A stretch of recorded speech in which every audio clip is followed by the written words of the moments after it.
No, no, no, no, no, no, no, no, no, no, no, no, no! Ugh. For crying out loud, I already have a mercenary group on me, and I already have several pieces of bad media that I have to review. But honestly, I'd rather listen to freaking Baby Shark in the same way as Clockwork Orange. Unless... Wait a minute!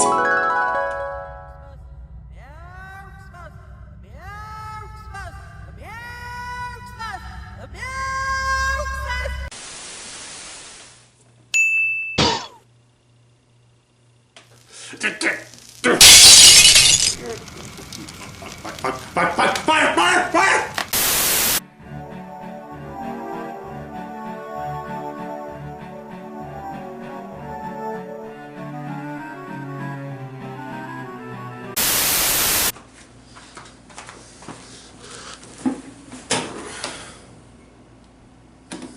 What am I gonna review after that? Oh, I know who's calling me. Hey, Xandrew. Handy fan, what's up? How was your court date? Well, to answer your question, we were about to be fined $1 million for collateral damage, but the charges were dropped when they found the real culprit, but now I'm in a deadlocked. Not only do I have several mercenaries on my ass, I now have several pieces of seemingly bad medium that I don't wish to look over. Wow, sorry to hear that. Is there anything I can do to help? To answer that question, seeing your review on the Bionicle Automata set gave me an idea. And I'd like to ask, would you be up for doing a crossover with me? Sure, I've never reviewed a fan film before, so this might be fun. Awesome! Now then, on to review and intro transition! Intro transaction.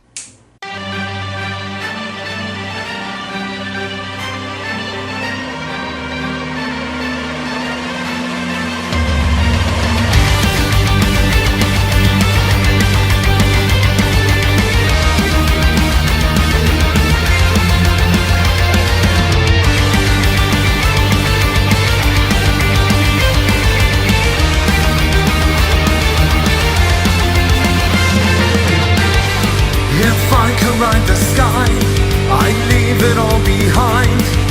Diving through the clouds, surpassing all space and time. Like seekers from the old, expanses untold. Fade into the darkness of a memory. In the infinite light, glittering white, gleaming and reflecting with the secrets of time. Unfolding my sails, catching the gale, traversing the solid trail. I'm searching for the elden fire. Unlock the way to celestial flight. I dream of the endless stars, forging my path to the gateways of worlds beyond.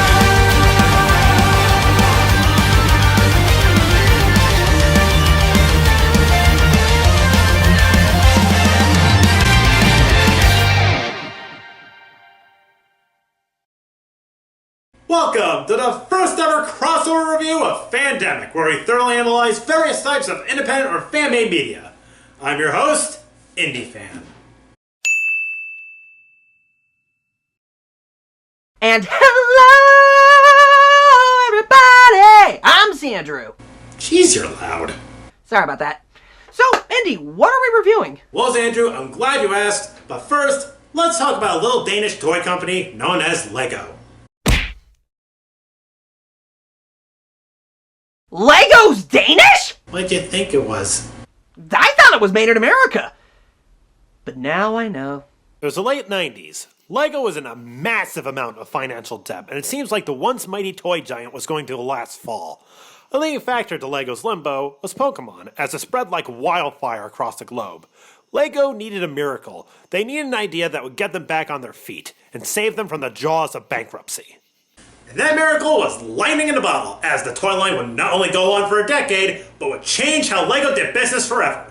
That toy line was Bionicle. Bionicle was the story of 6 heroes of the elements, the Toa, that had to collect 12 masks of power to fight the evil known as the Makuta. And just like Pokemon, you had to collect them all. and several other baddies along the way. Bionicle sold like hotcakes. It gave way to not only just more toys, but also clothing, video games, ironically trading cards, books, and enough lore to rival that of the original Star Wars expanded universe. What?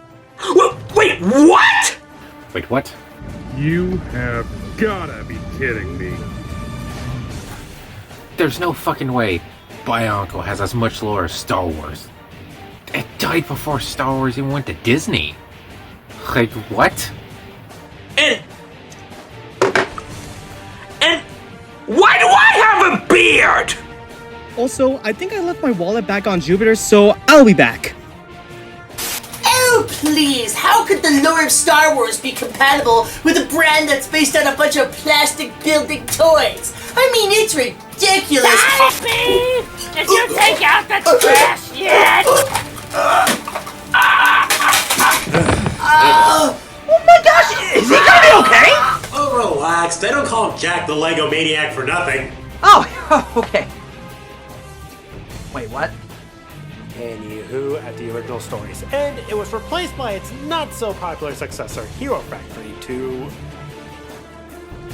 divide and claim. Then in 2015, it was revived, and it didn't have the spirit G1 had. It didn't even have a website dedicated to its lore, something the original continuity actually had. Oh, Chronicles of Matanui, how I miss ye. However, despite its unfortunate reboot, hey, at least it's not as bad as Shyamalan's take on Avatar, there's still a dedicated fan base to this day, even to the extent of some pretty frickin' amazing material, such as cosplay, fanfiction, etc. And I take it one of those etceteras are fan films, right? Exactly, and that is what we're going to be looking into today. Hey, as long as it's not in the animation style of Bionicle Mask of Light, then we're good. Don't worry, it isn't. But speaking of which, this does take place after the events of said movie. Oh, really? Nice. Now, without further ado, let's not waste any more time. This is Bionicle Ignition, Island of Doom. Wait, ribbon tear! Not that kind of Doom. Oh. So the movie begins with traditional narration of the first three movies. Gathered friends, listen again to our legend of the Bionicle. This one's known as the Ugly Barnacle. The narration sums up that the people called the Matoran and their deity, Matanui, lived in peace and harmony. Until Matanui's evil brother, the aforementioned Makuta, put him in a deep sleep. Chaos followed, the Matoran retreated to a new island, only for the Makuta to follow. Then, 7 heroes, the Toa, came and killed Makuta. And I'm sure we'll never see him again. We then cut to seconds after the end of the Mask of Light movie as the island populace, along with the Toa, return back to Metro Nui, where we see Vakama reunite with Taraga Duma? You mean to tell me he's been on that freaking island all by himself? Sweet Mata Nui, what's that been like? I like to imagine that he got a Coley, painted a face on it, and named it Wilson. I'm more shocked about how an elderly man managed to run an entire island by himself when he's old as heck. So after hearing about how Takanuva, the Toe of Light, defeated Makuta, Duma states how despite it is a time of peace, there's still work to be done. Honestly, if I were in his shoes, I'd be happy I don't have to do all that heavy lifting anymore. But not all was peaceful, as a group known as the Paraga appeared, seeing the body of the Makuta. One of them picks up a staff and diffuses one of its members, creating Vizon. A shame they didn't have a flash fusion or a super polymerization at hand. They could have fused them back together. So Vizon then reveals to Zaktan, the Paraka's leader, that there is a powerful Kanoe mask known as the Mask of Life, which just so happens to be on the island of Voyanui, and by some extraordinary coincidence, the Paraka are thinking the same thing pretty much. The Khan wishes to use the mask to cause chaos, knock money, and Zaktan, most likely, you guessed it, take over the world. Of course! Back at Metro Nui, the Toa are in a meeting with the Taraga, spelling out some bad news. Why so dark serious, Duma? Nuju and I have been viewing the stars and have come to some horrifying conclusions. Matanui is no longer simply asleep. He is dying. Dying? Dying. Dying? Dying.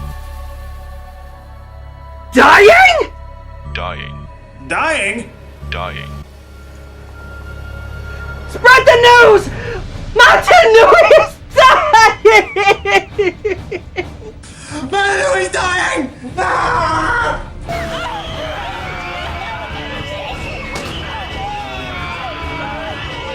This is not a drill!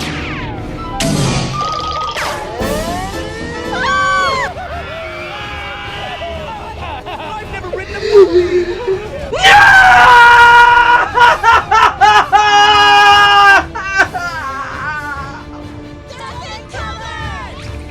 Mononoe's dying!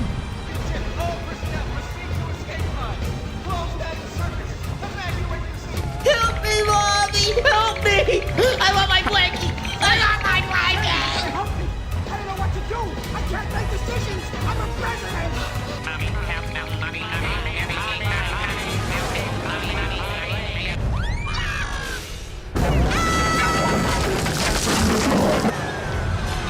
It's a cookbook! It's a cookbook!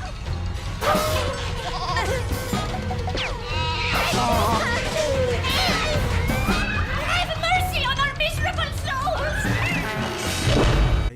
However, not all is doom and gloom. As is revealed, there is a great canoeing mask that can prevent the Matoran's doomsday, known as the Mask of Life. Well, what a coincidence. It's the same thing the multicolored spined orcs are after. Speaking of which, Vizon seems to get to the island and finds the Mask of Life first. However... So much delicious energy emitting from it, and it's mine, ripe for the taking. What's happening? It's a trap! So he then cut to the Matoran of Boyanui, who's having a bit of a crappy harvest. Hey, at least I'll have a much better harvest than the people of Sheffield. God damn it, indie fan! However, all that changes when a canister washes ashore, revealing it to be Hakan. What does this little runt want? Get out of my sight! Are you a Toa? Does this guy look like a Toa to you? I mean, yeah, don't judge a book by its cover, but pal, I've been working in a library for 10 years, and even I can see trash and dirt when I see it. I mean, for crying out loud! Hakan kills a Kikinalu out of spite, and he still thinks of him as a Toa! Read the literal red flags, Matoran! And of course, Balta, being the idiot he is, accepts Hakan's bluff as he takes him into the village. For Frel's sake, human children are smarter than these Matoran. Do these people show the same mental capacity as the Fire Nation from Shyamalan's last Airbender or something? Not long after, the other Paraka arrive proclaiming to be the Toa the Matoran have been waiting for. Then Zaktan commands the Matoran to drain the volcano, lying that it'll restore the island. That's like plugging in a paper clock in an outlet thinking it's gonna work like a real clock, but all it's gonna do is gonna leave you shocked and burnt. And Matoran, being the morons they are, decide to go along with it. If a bunch of spiny-looking robots are considered Toa, what on earth do they consider the Makuta? A Taraga or something? Well, not all seems to be lost, as some of the Matoran question if they really are Toa. Why do they insist on draining the great volcano? And why do they order us to construct a stronghold, which will be forbidden to enter? I think I smell a stone rat. No! What gave you that idea? Thankfully, to sneak off and overhear the other quote-unquote Toa conversation about them not being Toa, but in fact, former members of the Dark Hunters. Which seems like such a generic name. I mean, why not take the Toa name, spell it backwards, and call them Aots or something creative for an antagonistical group? We already had those, and the group they were in actually has merit to the lore. The Dark Hunters are a society of bounty hunters led by a mysterious being simply known as the Shadowed One. Despite the name, they're not evil in nature. Rather, more like the Mandalorians that they are diverse species-wise. Ever since the death of two Dark Hunters, Nidiki and Kreka in Bionicle 2, they've been at war with Makuta and his underlings, with Radaka being a double agent for both sides. Wow, you were not kidding about their lore rivaling Star Wars. You're shocked about that? Wait till you find out what they originally had planned. Before that, I think we should go back to the review. Good idea. So then cut to Jaller inspecting progress with Matoran soldier. Reconstruction of the city is underway at full speed. That's good. Now that the Toa Nuva are gone, the Tametru Guard is on full alert, just in case. The Toa left? The Turaga called them to Duma's quarters a while ago, and they departed right after. That's odd. It's like they're on a secret mission or something, and they didn't want anybody to worry or tag along to be in danger. I'm worried. Let's go endanger ourselves and help them. Speaking of danger, the Paraka construct a catapult weapon that they use to mind control the Matoran after discovering the truth. We, Toa, refuse to tolerate such rebellious behavior. Should I, Xandrew? Should you what? Oh boy. Ich weggelegt! Ich hatte gut daran getan! Von Jahren alle höheren Offiziere liquidieren zu lassen, wie Stalin! This hurts me more than it hurts you! So we then see Jaller trying to get answers from the Turaga, only to be told to mind his own business. Jaller, not taking that bull, leaves the Turaga to seek the Toa. Said Toa arrive on the island in canisters for D-Day, fighting the Paraka. Dude, enough with the World War II references! Watch me!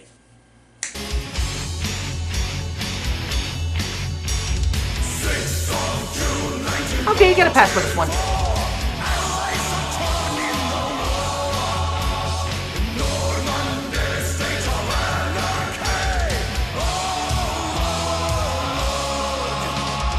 Unfortunately, not even a boss song can help out the Toa as they're defeated by the Paraka. Asked what to do with them, Zack then orders them to throw them into the volcano. Drag their corpses up to the volcano and toss them in. With their 6 pure hearts, there'll be more than enough to awaken Malagor from his slumber. So then cut to Huki, Jaller, Nuparu, Kongu, Matoro, and Holly as they gather to try and leave Metru Nui, armed with shields, spears, and might as well be the Koli staffs. Hey, Xandrew, you up for an adventure? Always. Meanwhile, back at Voyanui, Man, this movie has more transitions than Baccano. we see the horrific treatment that Paraka give to the Matoran slaves as Hakan demands one to work faster as they drag the Toa Nuva into the volcano, and another one falls in the volcano dying. And since this happens in the Bionicle lore all the freaking time, you know, for kids! However, before they get the chance to throw them in the volcano, it erupts, causing the Paraka to just throw the Toa on the ground, hoping the lava would turn them into lava bones. Which it didn't. how much you willing to bet this will come back and bite them where the sun don't shine, Xandrew? $5 to say that it won't. Okay. Anyway, we then cut back to Jaller and the gang, plus Takanuva, as they try to reach Voyanui to search for the Toa, only to run into an unknown island and a strange-looking mask. Well, hey, at least they're not on an island where the inhabitants sacrifice their females to a giant ape. Or the island that has a giant lobster near it. And run by a militarized terrorist organization, don't forget that. Ah, right. Of course. Takanuva puts on said mask and reads Holly's mind with it. Oh yeah, before I forget, the masks in Bionicle, called Konoe, give superpowers, and oh boy, is there a full library of them. From super speed, strength, shielding, x-ray vision, levitation, and underwater breathing. But only the Toa and Turaga can use them. I think. It's kind of been a while since I've looked at this franchise. So, was I close to right, Andy? Well, yes and no. When it comes to Matoran, the Konoe are basically typical masks. But when it comes to Toa, and yes, even Makuta, yes, they are in fact a species, these masks have a wide variety of abilities. Something G2 failed to use to the extent of their imagination. Preach it. Once again, back at Voyanui, as the Paraka are planning to return to the stronghold, we meet with Balta as he is lost in a tree, feeling hopeless until Axon arrives. Oh, by the grace of God, another character? Don't we have enough? Xandrew, this is Bionicle. You have no idea how many characters this franchise can pull out. And let me guess, this guy's also a Toa, but as a bodybuilder? Because he's made of Legos. Actually, no. Axon was a part of a group known as the Order of Artica, which predated the Toa, which disbanded 90,000 years ago before the events of the main story, after learning they've done more harm than good. Feeling there was nothing left, he resorted to conquest and villainy until he joined the Order of Matanui, where he changed his ways and became quite the heroic warrior. Good gracious, your nerdum to Bionicle equals to link cars to Star Trek! Oh, you'd be surprised how much I know. But do you know why kids love Cinema Toast Crunch? No. Curses! You two! And you? So as Axon orders Balta to get to the Great Volcano, we cut to the Toa Nuva as they try to figure out what to do. The surviving Matoran catch up to them, but they basically aren't happy to see them. Thankfully, Balta arrives just in time to tell the other Matoran that they are indeed the Toa. Really are Toa? I don't think I've ever seen such a beautiful sight. Is there anything that could make this better? Toa Oniwa being awesome. Nice to finally get a real welcome. Oh, this is great! Nothing can stop them now! Right, bad guys. Meanwhile, Zaktan learns Thok and Hakan left the Toa and isn't taking this well. Toa slip away like this. Indy, what's up?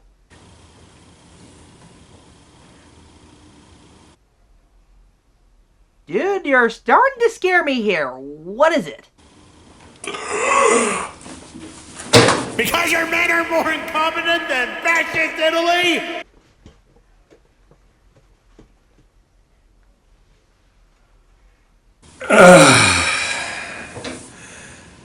Ow! And I thought I was loud! Ugh. Okay, got that out of my system. What? Whoops. I said I got that out of my system! You got a Super Nintendo system? Well, good for you, but what has this got to do with the review? Oh boy. Anyway, after Zaktan tells the others to sweep the island, we see Jowler and the gang follow a strange-looking Matoran through a strange gate that separates them from Toa Takanuva. What is this? I can't get through the gate. It's like there's an invisible wall. There's some kind of force field. Ha! Ants reference! Oh, for the love of, can you please fix your hearing? What?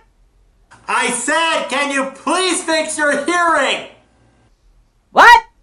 Hold on, let me fix my hearing. Hello? Check 1, 2, 3, check 1, 2, 3. Okay, good, I can hear. So, what were you saying? I said, forget it.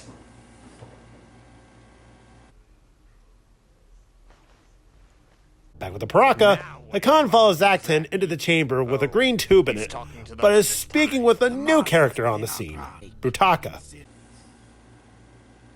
Oh, no. I think you know where this is going.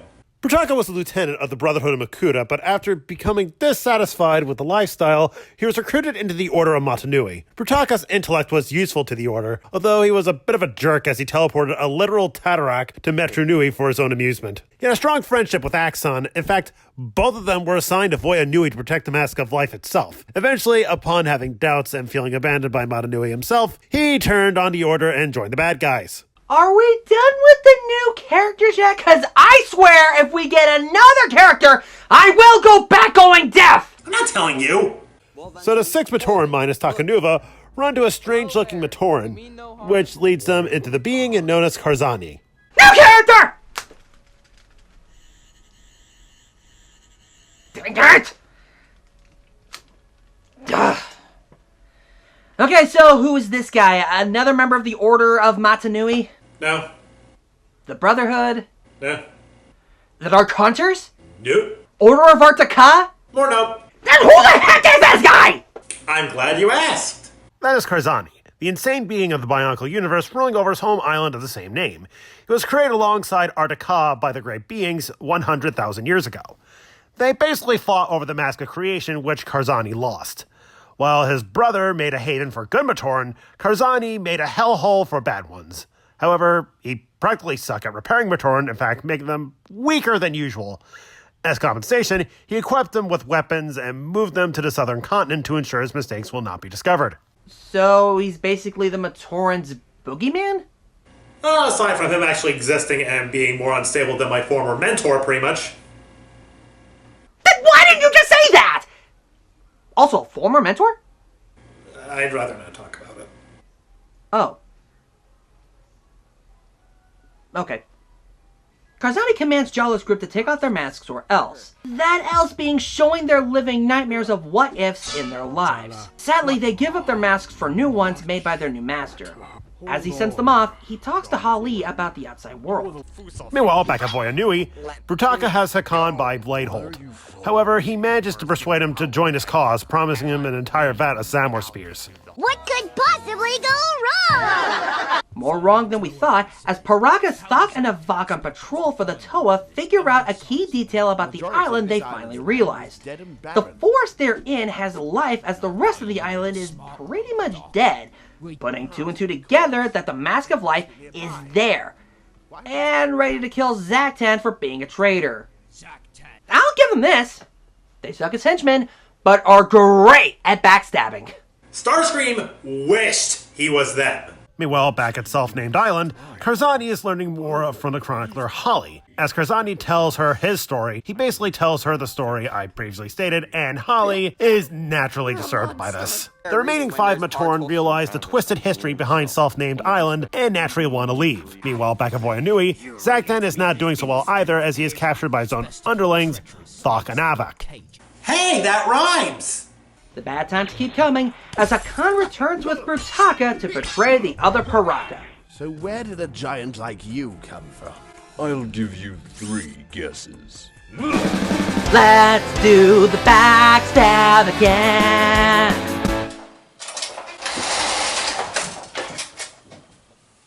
It's just a knife. To the back. And straight through to the heart.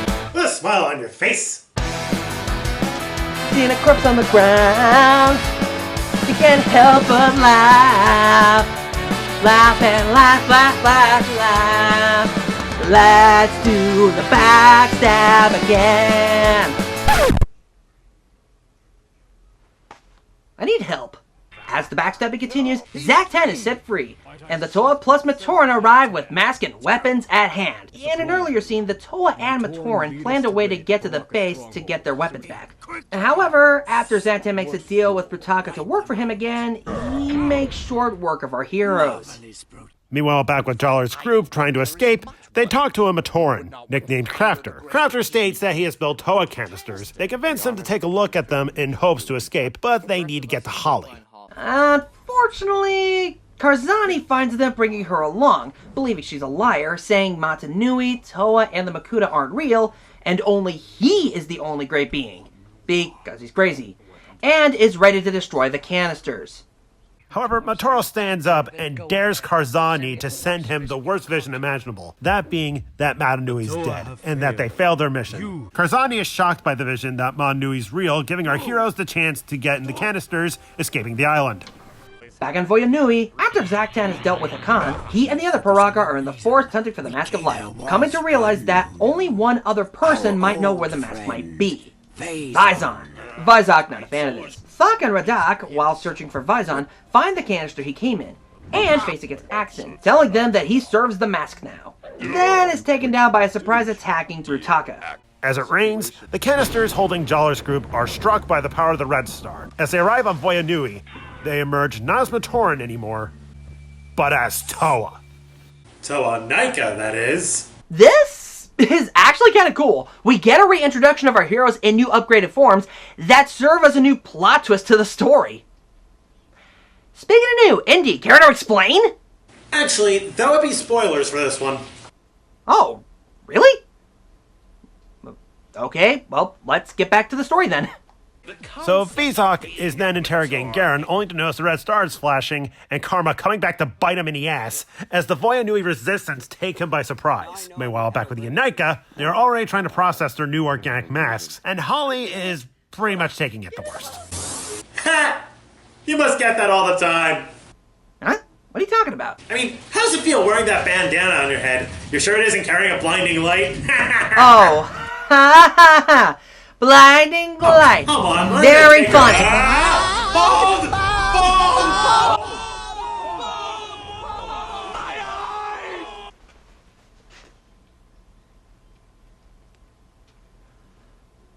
I have a new superpower!